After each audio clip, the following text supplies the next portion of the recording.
that pretty girl. She's very pretty. She is. She's lovely. And this pretty girl. Come here, pretty girl. Oh, another pretty girl. Two pretty girls for the price of one. Oh, they don't like looking at the camera, do we? We just want cheesy bites. And then there's Tinku Tank. And then there's the big tank. Come here, 65-pound cat. Come here. Oh, big kitty cat. Oh my god. What a big beast. There's Jimmy Chang. Hello, Ching Chang. Alright, nice and easy. Yep, you guys can share. 3 kitty cats. Come on, baby K. 3 kitty cats in the room. There's another kitty cat downstairs. His name is Brexit. Hey, right on, baby. This is Al Newport. You've reached the Al Newport Show. I am your Philobabblist Extraordinaire.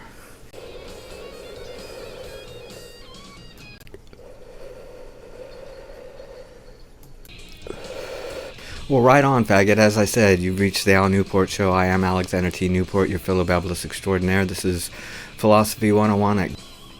So what the hell is philosophy? Well, I should tell you that I started off my philosophical quest at the age of 6.5. Yeah, I know, that sounds really extraordinary, sounds very unlikely. How can a 6.5-year-old become a philosopher? But it was at 6.5 that I was introduced to the idea of death. And I showed up to school one day. I went to Montessori in Dayton, Ohio. And there was like 2 or 3 kids there and a substitute teacher. And I'm like, where the hell is everyone? So I asked the substitute teacher, where is everyone? She said, they're at a funeral for so-and-so. I said, what's that? And she said, well, so-and-so died last week. One of the kids at school. I didn't know the child. And I said, what does that mean? What does it mean, child died? And she said, well, I think that's something you should ask your parents. So, and I knew, I could tell, I was sensitive. I could tell that it was a somber subject, that it was bad news. She wasn't happy. But I didn't know, what the fuck is this death thing? So, my mom picked me up from school, and I asked her, what, so-and-so died last week. What does that mean? And she said, I think that's something you should ask your father. So when my dad got home, I asked him. I'm 54 years old right now. Here it's September 15th, 2018. And I remember it as clear as yesterday. I remember we were in the kitchen. And I asked him, what does it mean to die? And he said, son, your mother and I are humanists. We don't believe in God. We don't believe in an afterlife. When you're dead, you're dead. No more thinking, no more feeling. That's it. It's over. And I did not let on, but it horrified me. I found it completely unacceptable. Immediately. But I didn't let on. And I went to bed that night. And I was thinking about it. I was thinking, well, it'd be one thing if death was a black, lonely, silent nothingness. If when I died, I was only aware of a black, silent nothingness. That would be terrible. But what Dad's saying is that there's not going to be any me to be aware of anything. And I thought, what's the point in being alive in the first place if I'm just going to die into nothingness? And it freaked me out. And I ran out of my bedroom crying, expecting to run into the arms of my mom, and my mom and dad were gone. The babysitter was there, Mother McKinley, and she didn't want to talk about death. So from early on, I started off my journey as a philosopher with, tackling that first question, that question of eternal oblivion. Does death really lead to eternal oblivion? And like I say, when you think about death and you think about eternal oblivion, you do wonder, well, what the hell are we alive in the first place? How did all of this happen? How did all these physical forms appear? And so I just basically kept my eyes and ears open as the years went by. I mean, I had arguments with Christians, and we'd always get to the argument would usually come to a quick end when I would ask them, how did God become God? Who made God? Was there a God that made God? But then where did that God come from? And then the argument would collapse. Neither one of us knew what to do after that. And I did not do much reading in my teen years, but I had a variety of LSD trips and a couple of trips on mushrooms. And after the peak of each trip, the last 6 or 7 hours of coming down from the trip would always get very psychoanalytical and philosophical, just naturally. Didn't have to try, didn't plan on it. And then when I was 22, I temporarily quit using drugs for a couple of years, and to fill the space, you might say, I began to study philosophy and psychology. I began to study them through the library. I did not want to go to college. I dropped out of high school because I could not stand school. Everything I needed to learn for my destiny as a human being, I learned by the end of the 3rd grade. I learned how to read, write, add, subtract, multiply, divide. Learned how to write a letter, learned how to address an envelope, and so forth. So I dropped out of high school when I was 16, and I got my GED when I was 17. I got my GED by the skin of my teeth.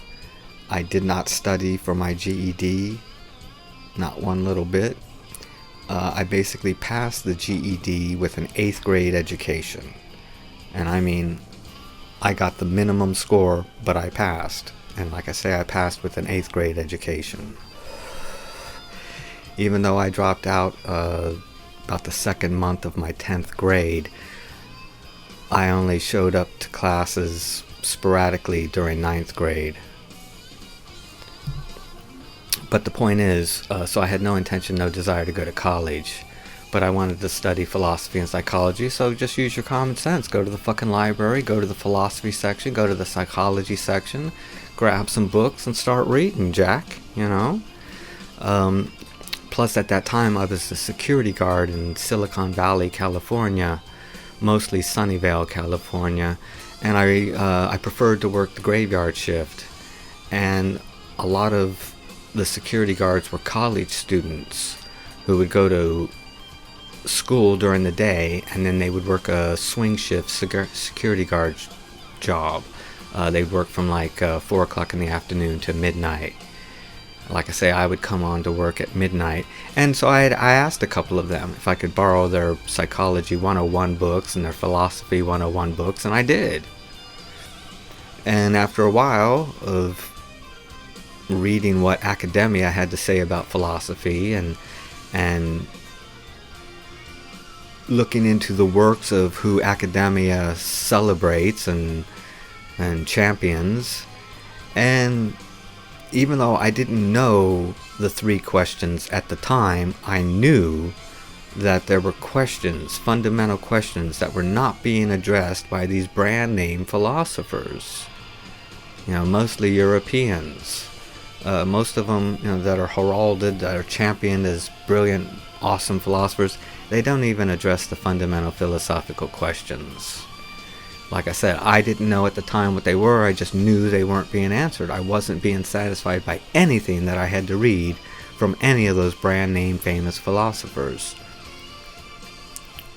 And about the only one I took a shine to was someone called Plotinus. Plotinus. Plotinus. I used to pronounce it Plotinus until I heard Terence McKenna pronounce it as Plotinus. And I came across a summary of his stuff in an anthology of philosophy written, or rather published, in the 1940s. And it just gave little summaries of all the famous philosophers throughout the ages. And this guy Plotinus had this idea about the one, that all the physical forms here, all the so-called spirits of the physical forms here, upon death return to the one. And it's something that appealed. I found it attractive, but it didn't explain his theory. It just sort of gave that summary. But other than that, I just found what you would call mainstream academic philosophy just dull as shit. Motherfuckers aren't even addressing fundamental questions, Jack, about existence. I'll tell you what they are. The first question is, why are we alive as temporary creatures in a temporary world? That's a very fundamental question. Why are we alive? How did this happen, these physical things, this physical universe? Why did it happen? And the second question is there a puppet master God creator? A singular entity, a singular personality that created all the physical forms in the physical universe? And if there is not, can life still exist without a puppet master creator? And I can tell you that the idea of a puppet master creator is not the highest concept that you can come up with. It's a rather meager, primitive kind of concept.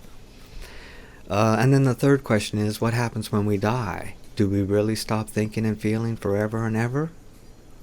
Are we really, as an awareness, as a conscious awareness, are we really snuffed out forever and ever and ever? Never to be aware of anything ever again?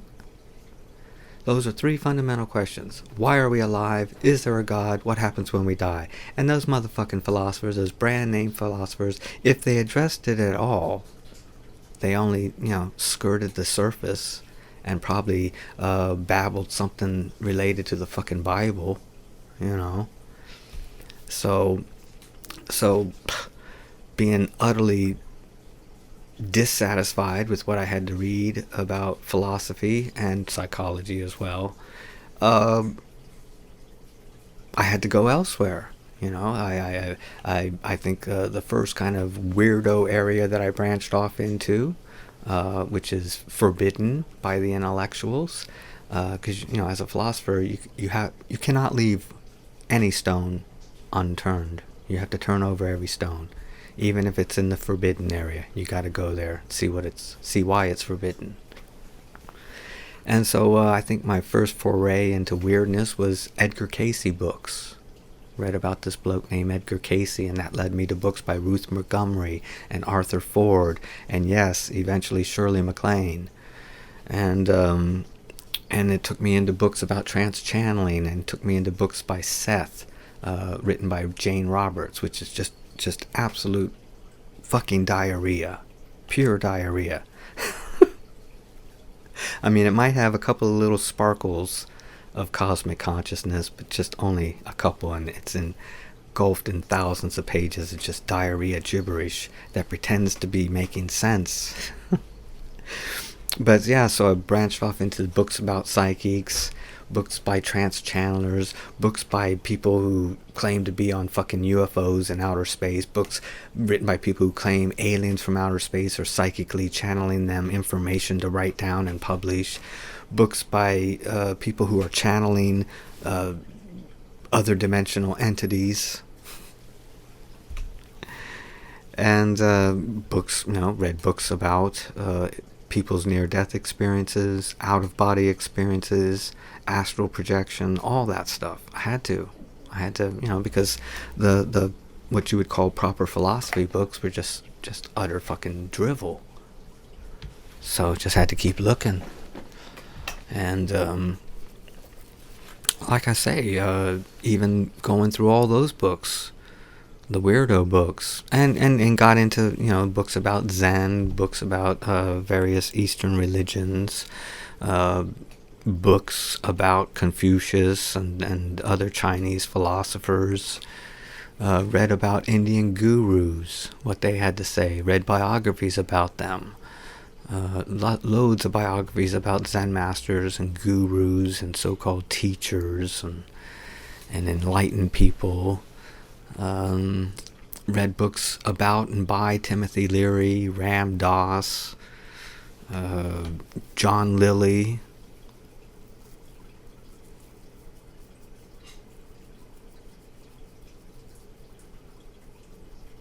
And as I say, so after a while, these three questions sort of began to reveal themselves. And then I had a variety. I had a very profound experience when I was 24. I had a very profound experience with cosmic consciousness via the drug MDMA in October of 1988. It was an unexpected experience. I had done some investigation about MDMA before I tried it, but I didn't run across anybody's story or report that they had some kind of experience with cosmic consciousness. All I basically got or expected from it was a sort of softer, gentler, lovey-dovey version of LSD. That's what I was convinced it would be like, having no idea that I would have this profound experience with bliss for many, many hours. And in that experience, I talked to my dad about it, and he mentioned something called A Course in Miracles, and eventually I began to study that. Eventually, because I had been a fan of the 1960s counterculture, I had read loads and loads of books, and in all those books there would always be the mention of someone named Alan Watts. But it wasn't until, about 1990 or 91 that I began to check out this Alan Watts, and the first book of his that I got was his autobiography. That's the only book they had at the library at that time, was his autobiography, In My Own Way. And there's a couple of really brilliant fucking passages in there. One of them is he wondered, what if God wanted to be a child who experiences a horrible death in the Vietnam War and has chosen to do so for the thrill of waking up divine upon death. Waking up and saying, yes, it was just a dream. It's just a nightmare. I'm actually divine. And I was really moved by that passage. And there were a couple of other passages in the book as well. But as going back to the A Course in Miracles, there's various little glints and gems of cosmic consciousness in A Course in Miracles, but 99% of the book is anti-ego, and it's just a load of gibberish. And yet, it's got a very profound little paragraph in the first few pages of the book. The book introduces itself, and it offers a summary of the entire course in one little stanza, or one little group of 3 lines, which goes, "Nothing real can be threatened, nothing unreal exists. Herein lies the peace of God." Now, for the first couple of years that I was studying the course, I wasn't sure about that, and I wasn't terribly moved by it.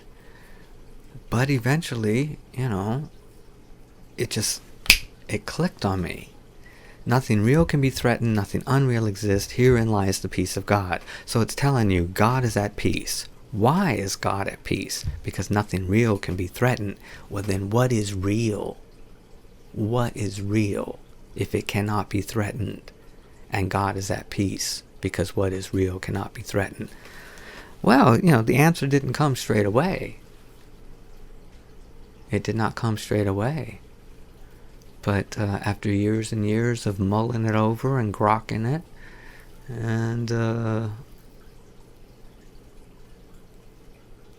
scrutinizing it, you eventually realize, well, what is real? Well, let's say that life is real. Well, what is life? Well, life is consciousness. What is consciousness? It's thinking and feeling, and being aware that you are a thinking, feeling entity. That is life. Life is consciousness. Consciousness is thinking and feeling and being aware that you are a thinking, feeling entity. And although we can't prove our answers to any of the 3 fundamental philosophical questions, you can never empirically prove your answers to those questions. because of my experience on MDMA and my experience with bliss, cosmic consciousness for numerous hours, I learned that the philosophical paradigm, the answers to the philosophical fundamental questions, have to meet the criteria of being the epitome of simplicity, fearlessness, and good news. You have to ask, early on, I think, when you get into philosophy, is there a truth? Is there a truth? See, a nihilist does not believe there is a truth, which in itself is sort of a truth, isn't it, to them? But as a philosopher, if you've got an open mind and you're not a nihilist, then you have to ask, is there a truth? And I believe there is a truth. And so therefore, that truth, it has to meet the criteria of being the epitome of simplicity, fearlessness, and good news. You have to understand that cosmic consciousness is simplicity in the extreme. That what you would call spiritual reality is the epitome of simplicity, fearlessness, and good news. So nothing real can be threatened, nothing unreal exists. Herein lies the peace of God. Why is God at peace? Because nothing real can be threatened. What is real? Real is perfect eternal conscious energy. It never changes. It cannot diminish. It cannot improve. It was never born. It was never created. It was never imagined. It was never dreamed. It was never made. It was never conceived. It has simply always existed. Perfect eternal conscious energy. Every spirit is an individual, unique personality, and it is perfect eternal conscious energy. Every spirit created its physical body and story for this physical world. Another way of saying that is every physical creature here on this planet and throughout this universe is the product of its perfect spiritual self. And that perfect spiritual self has always existed. It is perfectly equal and equally perfect to all the infinite other perfect spirits. Not one of them is older or younger. Not one of them is dumber or smarter. Not one of them is more divine or less divine. They are all perfectly equal and equally perfect to one another. They have always existed. They exist in eternity. Eternity is the middle of forever. It has no beginning, it has no end. It has always existed. The only thing that could always exist would be a consciousness. The only thing that is life is consciousness. Thinking and feeling and being aware that you are a thinking and feeling entity. I'm going to hit the pause button. So you have to understand that there is no puppet master God, because there doesn't need to be one. And it's not the highest concept imaginable, and it's not the epitome of simplicity, fearlessness, and good news. The idea of a puppet master God is quite frightening and ugly and terrible. The better news is that every living being is a perfect spirit. Now, if you are a perfect thinking, feeling entity, if you are a perfect eternal conscious energy, you are an eternal thinker, feeler. You are alive in the middle of forever. What are you to do with your ability to think and feel? What are you to do throughout the middle of forever? You can't, I'm sorry, Jesus fucking twist. You can't, because you're perfect eternal conscious energy, you cannot diminish yourself. You cannot improve yourself. You cannot change yourself. You are completely unthreatenable. You are completely unchangeable. You are the same particular piece of perfect eternal conscious energy that you've always been and always will be. So what are you to do throughout forever and ever as a thinking, feeling entity who has no need to develop, who has no need to improve, who cannot develop, who cannot improve? You cannot change. You've always been the same perfect eternal conscious energy. You will always be the same perfect eternal conscious energy. So what are you to do? with your ability to think and feel? Well, obviously you have an imagination. And obviously you have the ability to collude and collaborate with your other perfect spirits, and you have the ability to create one of these dream worlds, one of these physical worlds, one of these physical bodies with its physical, psychological existence.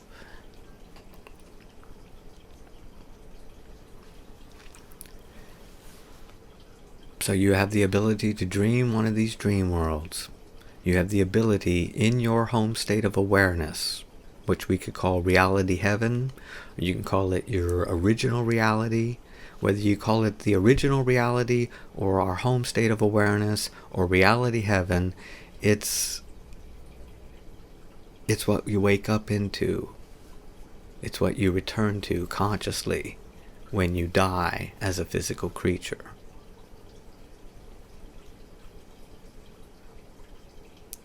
So you have this ability to dream whatever you want to dream. Because you're perfect eternal conscious energy, whatever you dream, whatever you experience in the dream, it cannot change you. It does not diminish you, it does not improve you.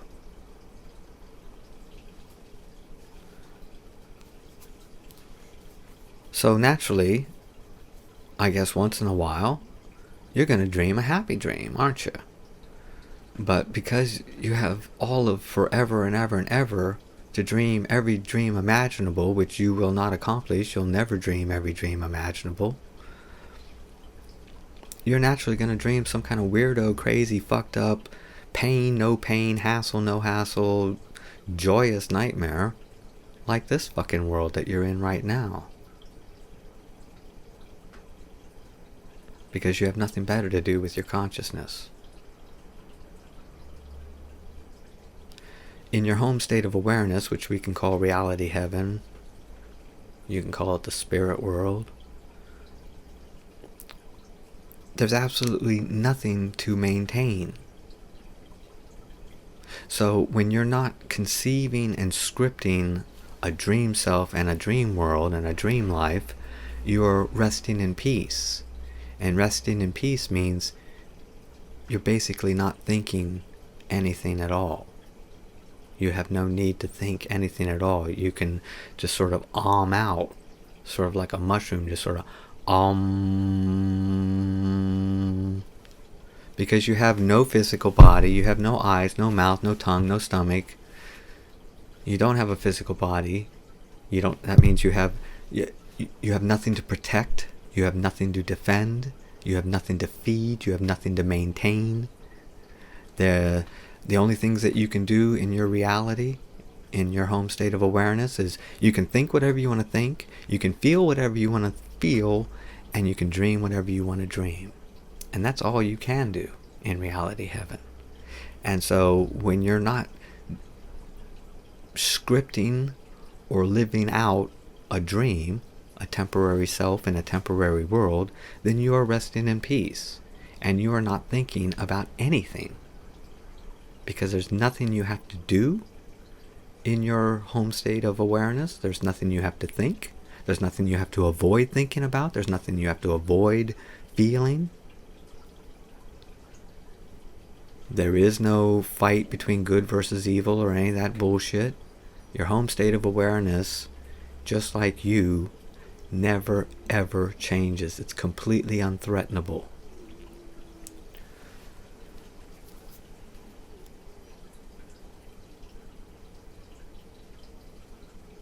And as I say, if we did not have an imagination as perfect eternal conscious energy, you'd be hard-pressed to call us perfect, because I think it would be a horrible, horrible existence if all you ever could do was simply be aware of the fact that you are perfect eternal conscious energy and had no way to take a vacation from that. You know, consciousness is consciousness is consciousness. It likes a fucking change once in a while. Yeah, okay, you as a human can sometimes play a record over and over and over again, and you do so until you get sick of it, don't you? I can honestly sit here and say that if I never hear another Jimi Hendrix song ever again for as long as I live for the next 60 years, no big deal. I played those records to fucking death.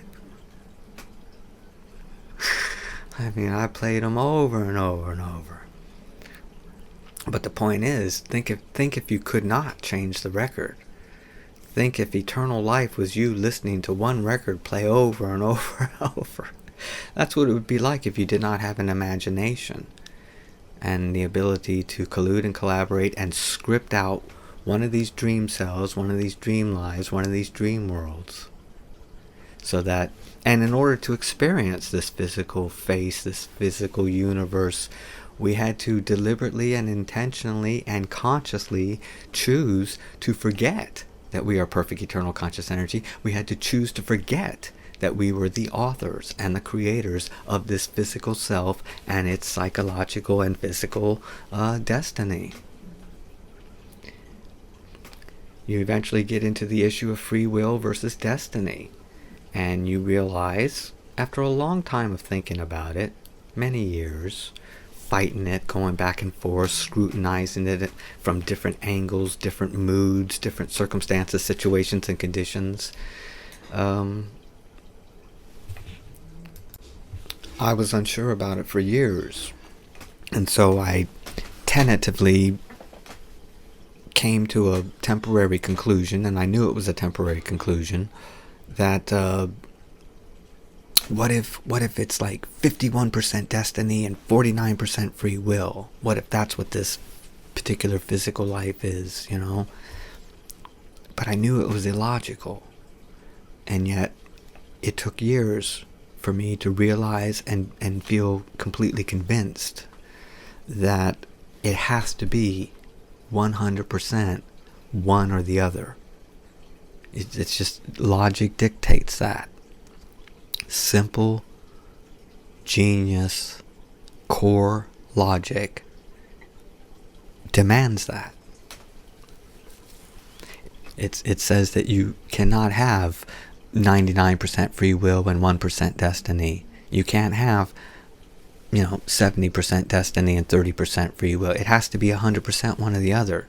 Either this physical human and other creature existence, either it's 100% free will, free play, making it up as we go along, moment to moment, with no destiny, with no pre-design or pre-scripted death and manner of death and place of death and so forth, just making it up as you go along. Survival of the fittest, survival of the so-called luckiest.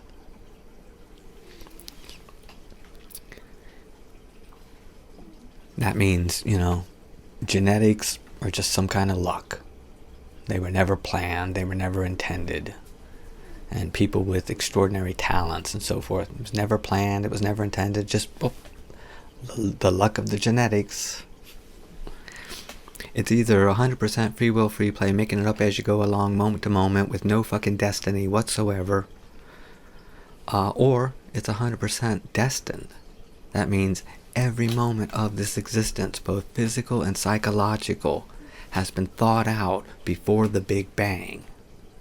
You'll note that the Big Bang was an explosion, and that actually the Big Bang is still banging. That's why they say the universe is expanding. It's because the Big Bang is still banging. Well, anything that has a bang, anything that explodes, had to have been packed first. An explosion cannot just happen out of nothingness. It has to be from something that's packed first to explode.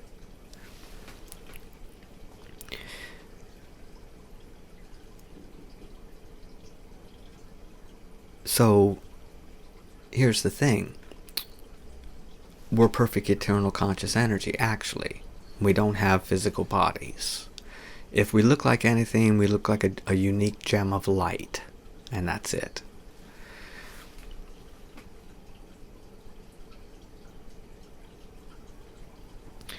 So, we're thinking and feeling throughout forever and ever. We spend far more time thinking about this physical existence that we are currently experiencing. We spend, if you want to call it human terms, we spend thousands of years in human terms, thinking these physical lives and their psychological destinies, thinking them all out to the tiniest detail. So me babbling these words and moving my hand and talking into the camera and wearing these sunglasses, all of it was thought out before the Big Bang. You, wherever you are, hearing this or watching it, was something you scripted before the Big Bang. I've heard estimates that the Big Bang happened anywhere from 4 billion to 13 billion years ago. And I've often wondered, how was it that we as perfect eternal conscious energy were able to deliberately forget that we scripted these fucking dream selves, dream lives? How did we do it? How does perfect eternal conscious energy forget that it's perfect eternal conscious energy? And maybe it's just something as simple as, indeed, scripting out a life, a physical incarnation, scripting it out from the cradle to the grave, every moment of it, every thought, every feeling, every dream, everything.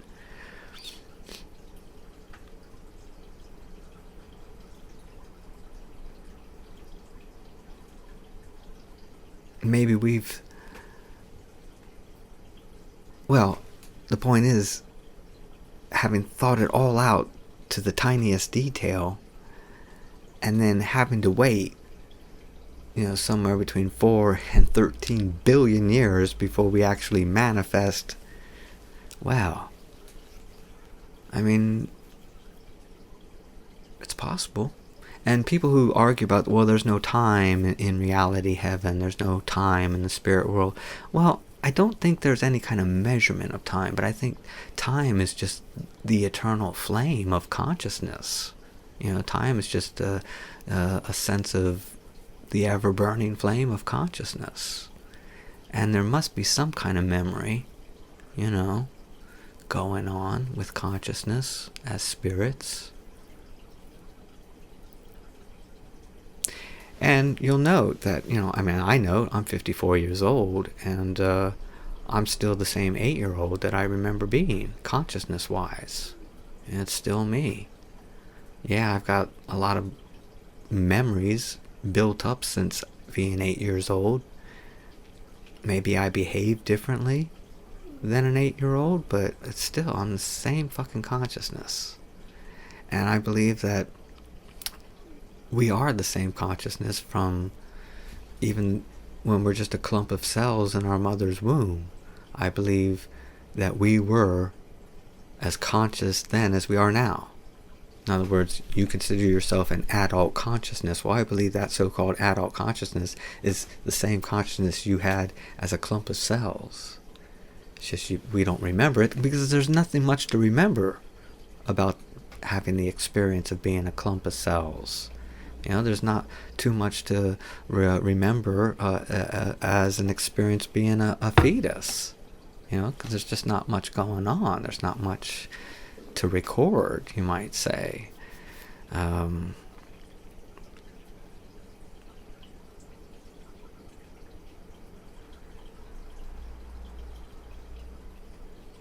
memory, I know people who have memories from when they were a baby. I remember, I would say that my earliest memory goes back to when I was 2.5 years old, with a fever in the crib, and I had delirium. And I didn't realize I had delirium until I experienced it again many, many, many years later. I had a horrendous fucking flu the last week of December 1999, the worst case of my life. And it ended with some delirium, and after that episode of delirium, I remembered why I was having nightmares in the crib at 2.5 when I had a fever, because I was having delirium. Delirium is fucking horrid, man, because you feel like you're half awake and you're half dreaming, and you honestly can't tell what's real, what's a dream. And I guess it happens when you have a high fever. And I had been suffering from the flu for about 4 or 5 days. and I didn't eat or drink anything those 4 or 5 days, and yet I had tremendous amounts of diarrhea. And so I guess I was dehydrating, my back hurt because my kidneys were drying out. And so I finally, I don't know why, but I got a hold of some Imodium. And when I took the Imodium, it like triggered a fever. And the fever went really high, and I had delirium. And then as soon as the fever broke, the delirium went away, and I could feel myself on the mend. It was as if my body had to turn the temperature up really high and kill the flu virus, and then as soon as it did that, it turned the temperature back down to normal. And it took me 2 weeks to recover, though. It was tremendous. But why am I talking about that? Let me hit the pause button.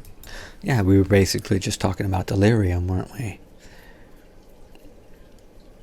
Good old delirium.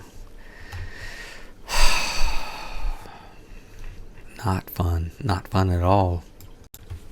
So remember, the philosophical truth.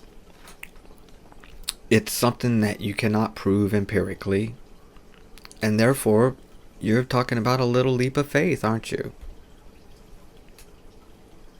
Now, if you look around you, all the physical objects, or let's say the man-made objects,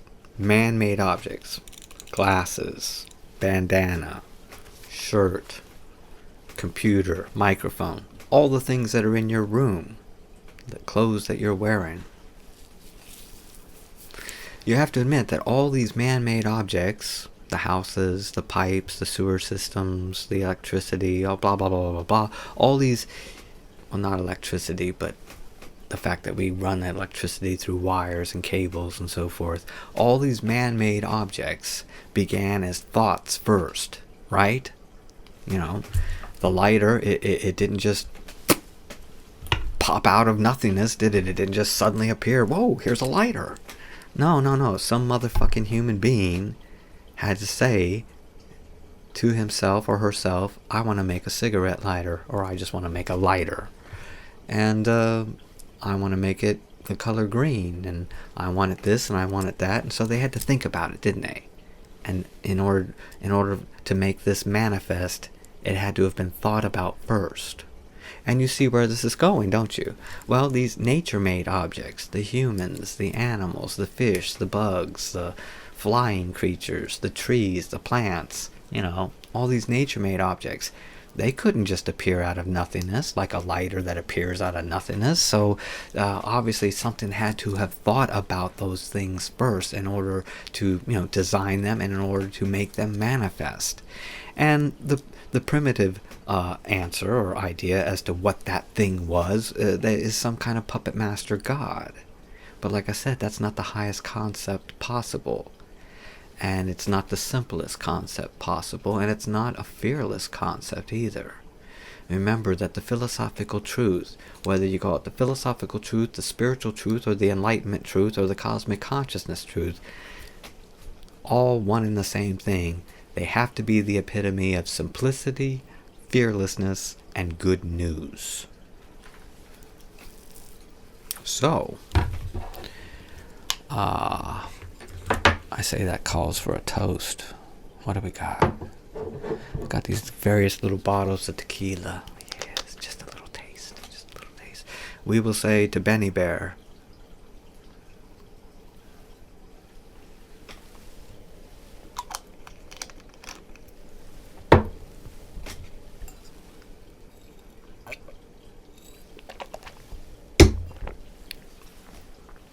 so rather than say, you know, that it's a puppet master that thought up and designed all these physical creatures in this physical universe, we will say that perfect eternal conscious energy,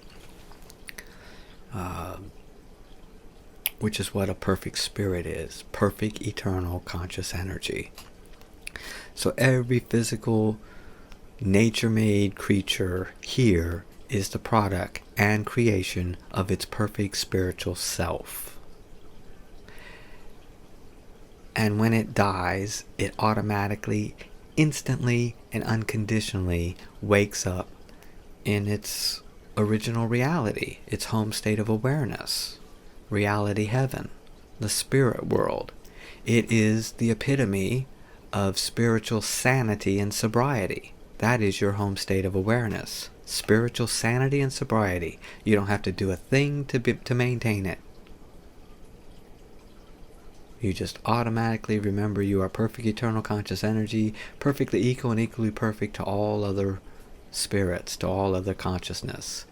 There is no lesser consciousness, there is no greater consciousness. They are all perfectly equal and equally perfect to one another. Therefore, there's not a scintilla of threat or fear.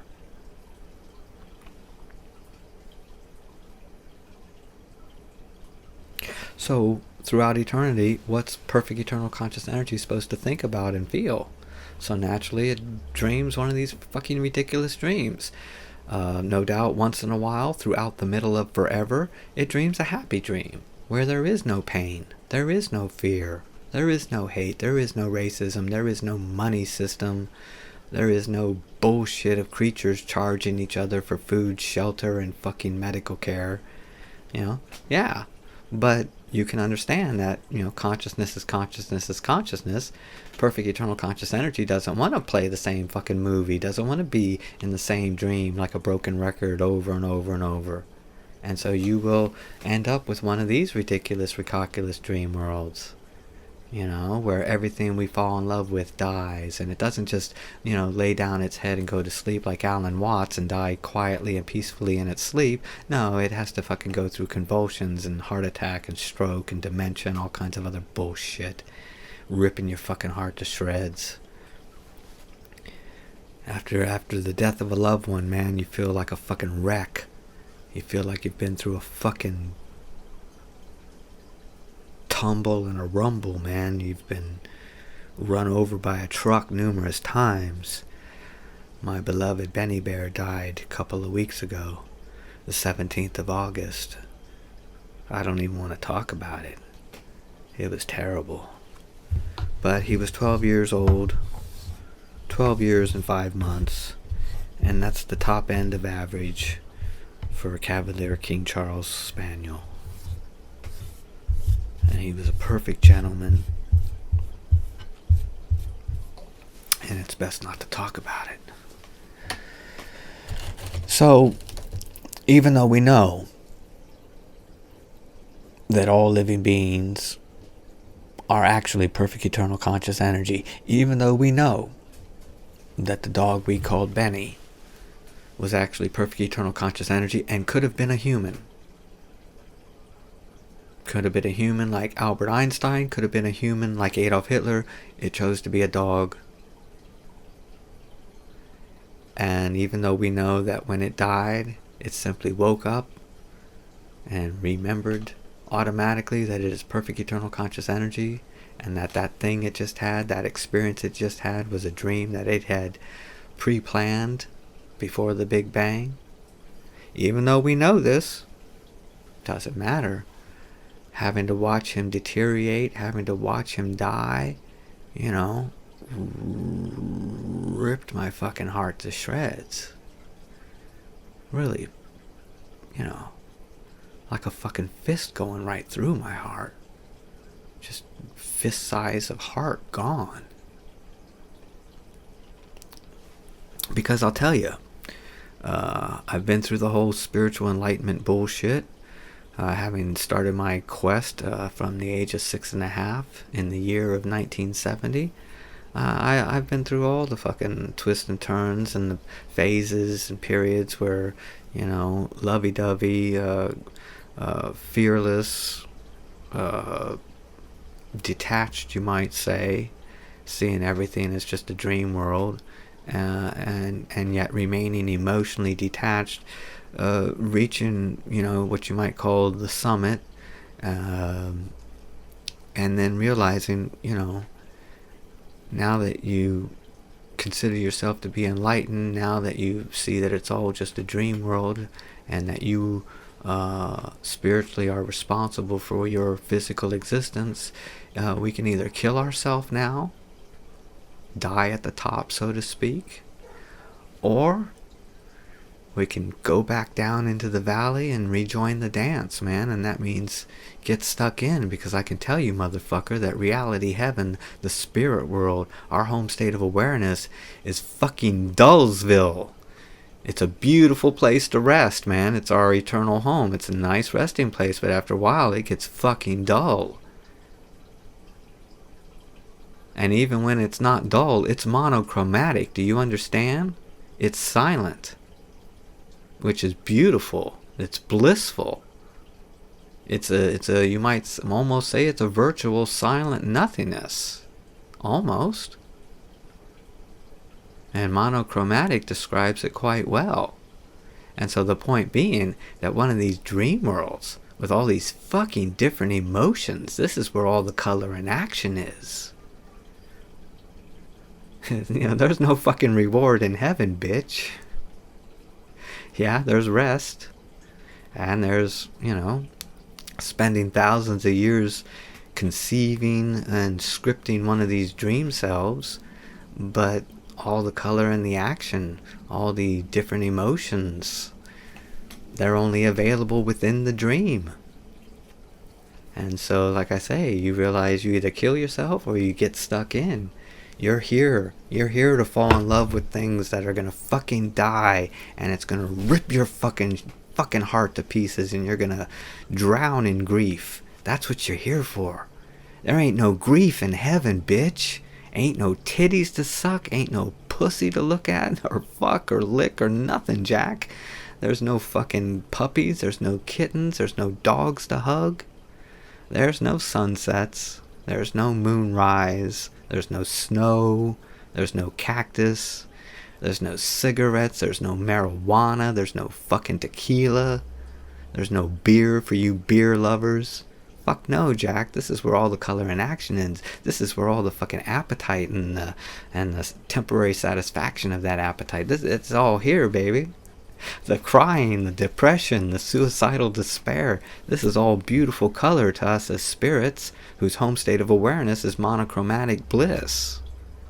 It never fucking changes. Our home state of awareness, reality, heaven, the spirit world, our original reality, it never fucking changes. Because it and we, as perfect eternal conscious energy, never fucking change. So at least we get to have the illusion of change.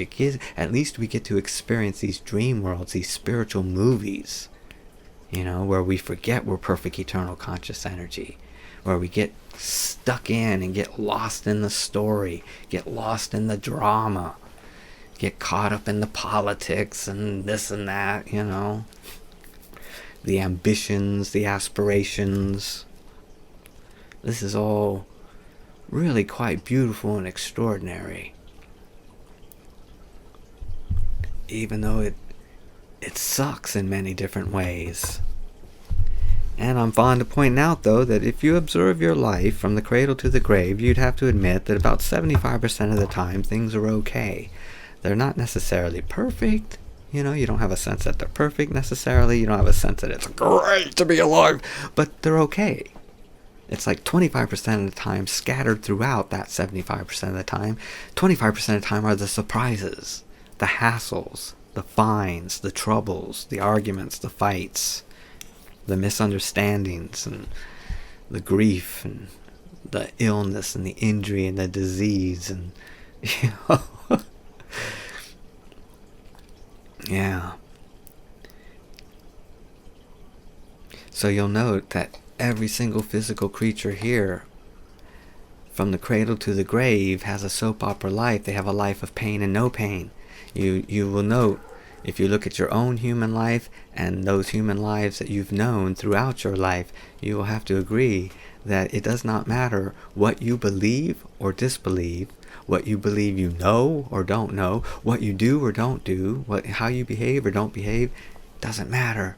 You're still going to get ill, you're still going to get injured, you're still going to get disease, you're still going to have misfortune of, 100 different kinds, 100 different varieties of misfortune.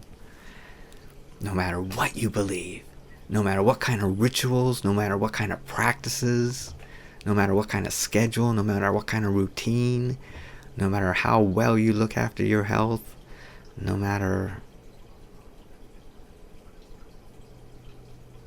what you practice, no matter what your diet is, none of that means diddly dick.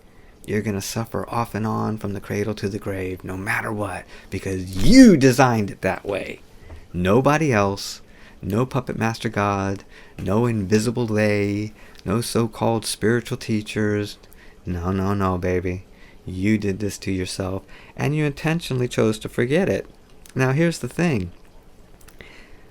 All of this stuff rolls right out of my mouth. Some of you might say like diarrhea or whatever, only because I've been thinking about it for all these years. I call it philobabble, but you can call it philosophy, spirituality, and enlightenment. I've been thinking about this shit all day, every day for fucking decades. You know? So that's why it flows out so easily. And I easily forget that most of you ain't gonna buy what I'm saying because you've not had any experience with cosmic consciousness. Therefore, your consciousness is what I call channel 123 ABC. It's a mainstream consensus reality consciousness. And you can call it a box. And if you smoke dope, that kind of takes you temporarily out of the box. And you get different thoughts, different ideas, different attitudes outside of the box. If you take LSD or MDMA or DMT, it takes you way the fuck out of the box. And sometimes, no guarantee, sometimes it breaks you into cosmic consciousness. And once you've had an experience with cosmic consciousness, all you need is one. It will feed you for the rest of your life. Anything that you experienced, any ideas that occurred to you, they will develop and grow and expand as the years go by, and you don't need any more experiences with cosmic consciousness. All it takes is one. And in that experience of cosmic consciousness, you will realize that this physical world, this human world, is absolutely perfect. That resistance is futile. That it is obviously and blatantly unfolding and unfurling out of everyone's individual control, which suggests extremely strongly that everything is unfolding and unfurling, which further suggests that it had to have been folded and furled in the first place, which means it had to have been planned, it had to have been thought out, every bit of it. We, as perfect eternal conscious energy, spent who knows how many millions of years conceiving this physical temporary world. We had to have thought it out from the Big Bang until the end. And this physical universe, it will not end in any kind of bang. It will not end in any kind of dramatic way. It will end by the simple fact that no perfect eternal conscious energy will be aware of it anymore. It will simply not exist. Out, you might say, out of mind, out of sight. If there's not a perfect spirit to observe it, then it doesn't exist.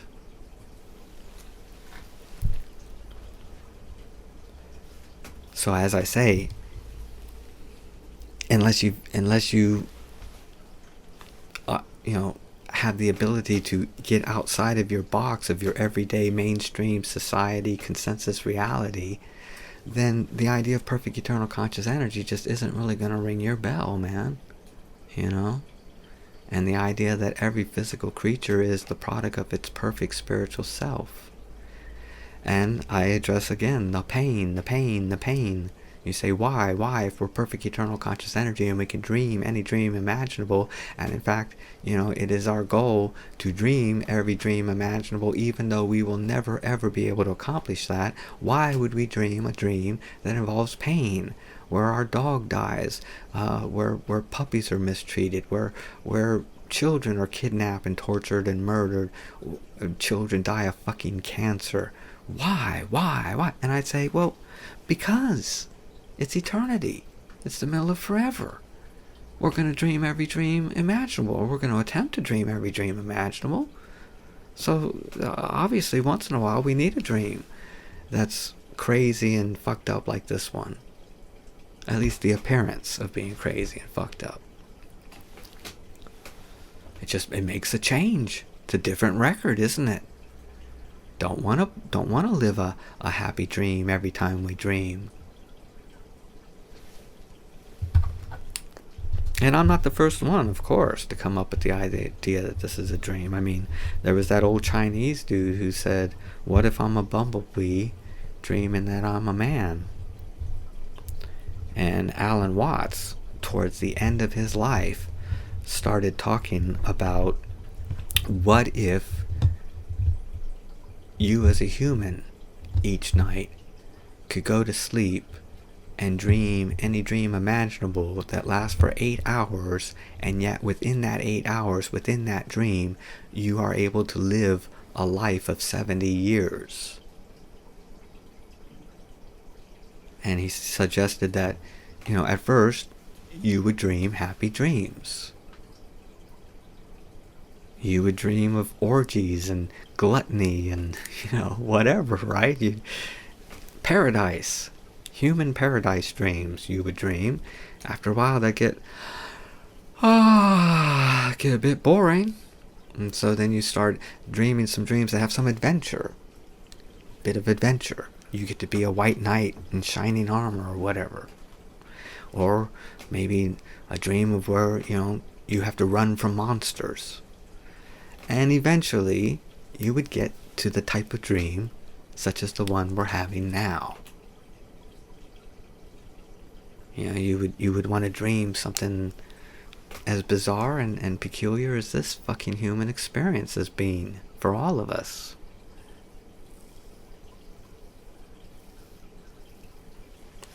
Basically, I reckon that Alan Watts took the philosophical, spiritual enlightenment football down to the 5-yard line, and then he died.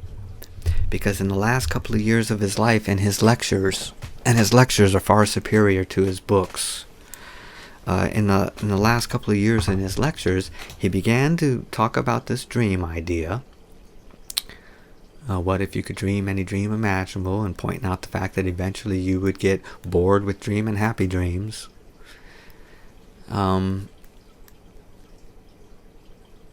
He also started talking about this idea that there were agreements in the green room before the curtain would go up.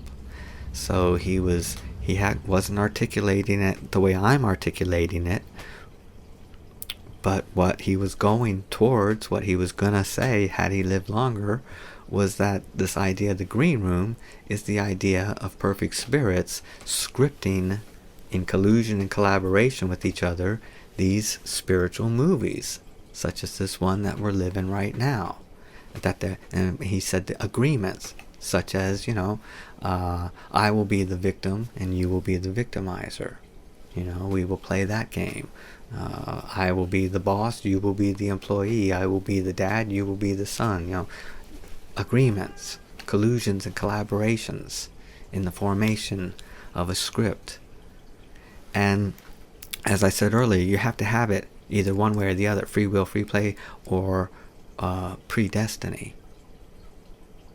And there's no sense in making agreements in the green room before the curtain goes up. There's no sense in spending thousands of years as perfect eternal conscious energy planning and scripting these physical temporary worlds and lives to the nth degree. There's no sense in planning that shit if it's then going to be a world of free will, free play where anyone could fucking kill you and ruin the fucking movie, I mean, if you've spent thousands of years planning out a life, a physical life, where you're going to, die at 75 in a plane crash, well, it's no good if then, once the dream begins, so to speak, or the movie begins, and it's a world of free will, free play where someone can kill you at the age of 3. You see what I'm saying? So if you're going to spend thousands of years planning out these fucking lives to the nth degree, then there has to be what you might call a law of destiny, so that the story is locked, so that it actually unfolds and unfurls the way we intended it to. And therefore, there's no mistakes, there's no chance, there's no odds, there's no miracles. There's no divine intervention.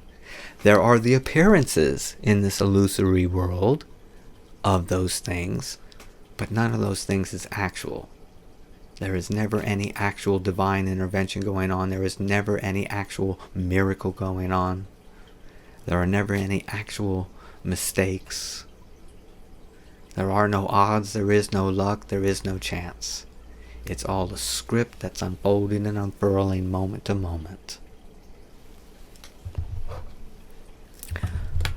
I'm gonna hit the pause button, smoke a cigarette. I'll be back fucking just like that, Jack.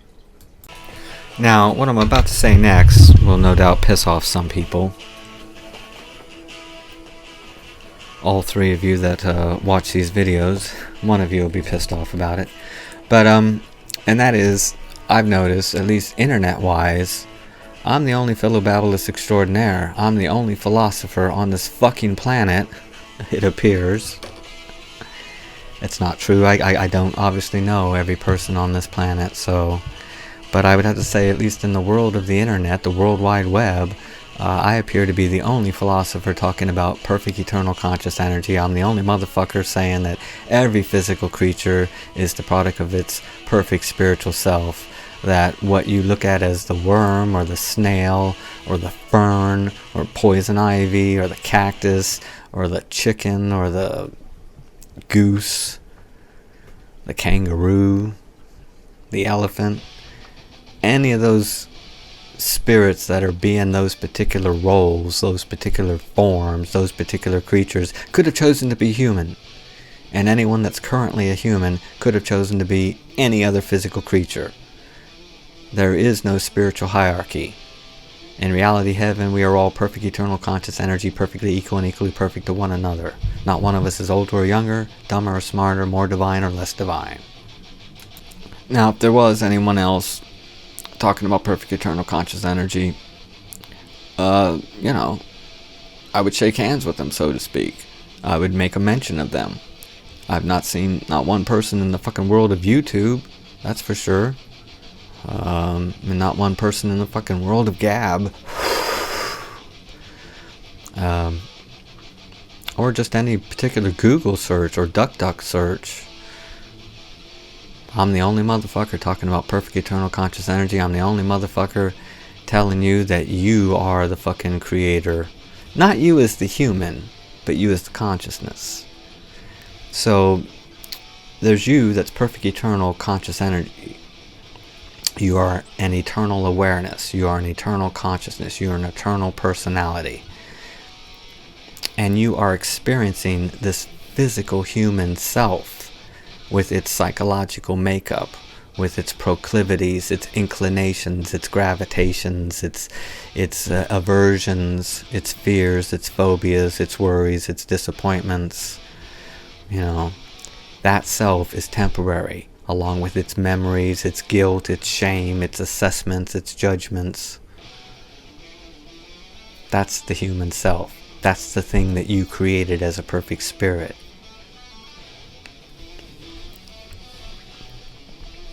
And you realize when you have an experience with cosmic consciousness, you're able to, so to speak, see the difference between you as a eternal consciousness and your temporary physical human self personality thing. I call it a virtual reality skin suit. Even though virtual reality, wow, virtual reality means almost reality, doesn't it? It means sort of like nearly reality. And this physical world that we're in is absolutely nothing at all like our spiritual reality. As I said, our spirituality is just a home state of awareness, and it's just the epitome of spiritual sanity and sobriety, which means we are absolutely the epitome of simplicity, fearlessness, and good news. And there's nothing we have to do, there's nothing we have to think, there's nothing we have to avoid thinking, there's nothing we have to feel, there's nothing we have to avoid feeling.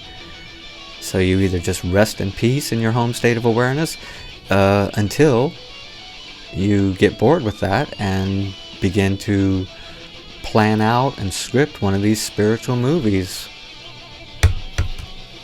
And as I've said in other videos, and believe me, all my videos say the same thing, it's certainly conceivable that we as perfect spirits not only spent a long time conceiving this particular physical human being that we are at the moment, but that we also conceived and scripted many other lives in this physical universe.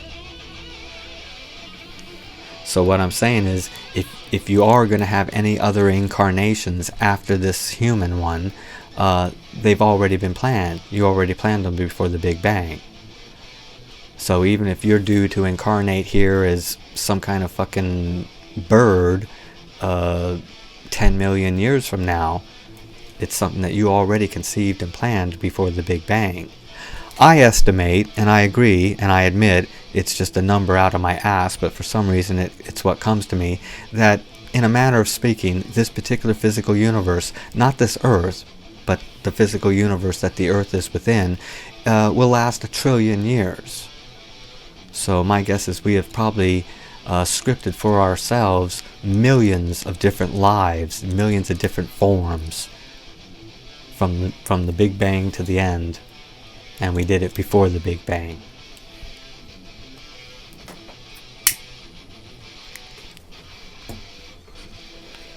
There you go. Don't talk about philosophy unless you're going to talk about the 3 fundamental philosophical fucking questions. Why are we alive as temporary creatures? Is there a puppet master God? If so, what are its qualities? If not, can life still exist? And what happens when we die? Do we really stop thinking and feeling forever and ever?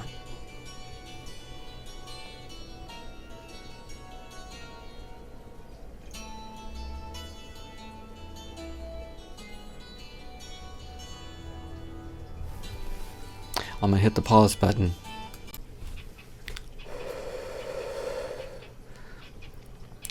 So the thing about enlightenment is that basically you realize the only enlightenment there is the realization that no amount or any kind of enlightenment is going to act as some sort of cheat code where you can prevent illness, injury, disease, pain, and misfortune. There is no enlightenment that will prevent pain and misfortune. And some people have the idea that, enlightenment is part of some kind of spiritual development. But as I said, you're perfect eternal conscious energy. There is no development. You never change as perfect eternal conscious energy. And you have to ask, at what point in the middle of forever is an eternal creature going to suddenly, realize that it needs to improve? And at what point in the middle of forever will it have reached its so-called improvement? No, there's no need for improvement. Improvement is impossible. Diminishment is impossible. You never change as perfect eternal conscious energy. Change is what this fucking world is all about. That's why we have this lovely dream, this lovely spiritual movie full of change. Things work for a while and then they stop working. Things you swear by. Oh yeah, anytime I start to feel like I'm coming down with a cold, I just do this or I do that. Well, after a while you can't say that, can you? After a while you have to admit, Jesus, it used to be that chicken soup used to make the cold go away, or taking 10,000 milligrams of vitamin C made the cold go away, and now nothing seems to make it go away. Yeah, and people change. People change. Spirits don't change, but people change, because this is a life of change, which is a wonderful contrast to a home state of awareness, to a reality that never changes. Given that we and our home state of awareness never ever change, you can understand why we would want to have a dream that's full of changes. And you can understand why we'd want to have a dream where we forget we're perfect eternal conscious energy, where we forget our home state of awareness. It's a delicious contrast, isn't it? It's an amazing fucking experience. I mean, look at the dreams that you have when you are asleep as a human. You'll notice that if you stare at anything for more than a second or two, it will morph into something else. Whereas when we're awake here in this physical, spiritual movie, things remain solid. Things hold together quite well. Look at the house that you're in. The piping holds together well. The walls hold together well. The windows, the floors, the doors, the road, the sidewalk. Most of the time, the traffic lights work. Most of the time, when you leave the house, you get to where you want to get to safely and you get back home safely. Most of the time. And yet, everything that's mellow, everything that's temporarily mellow, temporarily stable, temporarily nice, it's gonna get smashed. A Bigfoot's gonna step on it and crush it, Jack. All the temporary mellowness, the temporary stability, the temporary things are okay for now, it's just setting up for a fucking smash. Just setting up for a disappointment. Just setting up for a catastrophe, a calamity, a disaster. And yet the amazing thing is we recover. We always recover, Jack. Look at how many colds and flus you've had in your life. For me, each one seems like the end of my life. I'm certain I'm dying. And yet I recover. I get better. And the older I get, the more I celebrate the days that are mellow. I'm not writhing in agony. I don't have a cold. I don't have a flu. I don't have gout. I don't have hives. I don't have a headache. I'm doing all right. And I just celebrate it, I appreciate it. I'm consciously appreciative of when things are just groovy, knowing full well that they ain't gonna stay that way. And knowing full well that when they become stormy and horrible, I will at least have the satisfaction of knowing in the midst of that fucking despair and horror that when it was sunny, when I was feeling okay, I did not take it for granted, and I did consciously appreciate it, and I did milk it for all it was fucking worth. And I will admit to you, yes, it's true. It's all just unfolding and unfurling. I'm not actually achieving or accomplishing anything. It's just unfolding and unfurling. All of our successes unfold and unfurl. We just slip right into them. All of our fucking failures and mistakes and so forth, completely unpreventable. And the older you get, the more you realize, well, number one, if you think getting old is a good thing, you've got to keep in mind that the older you get, the more likely it is that the things and the people and pets that you love are going to fucking die. And you're going to have to experience that. Because usually, as I said earlier, it's not a simple case of someone just going to sleep and dying in their sleep. It's usually some kind of drawn out, horrible deterioration process. Where it gets to the point where you're praying the motherfucker will die as soon as possible because seeing them suffer is causing you to suffer and you just want the suffering to fucking end. Completely, once and fucking for all. But you got no grief in heaven, baby. All you got is the option to experience grief and so forth, and all manner of negativity, in a dream world spiritual movie like this one. Anyhow, like I said, if you got any questions, go ahead and shoot them to me, one way or another. Other than that, be cool, fool.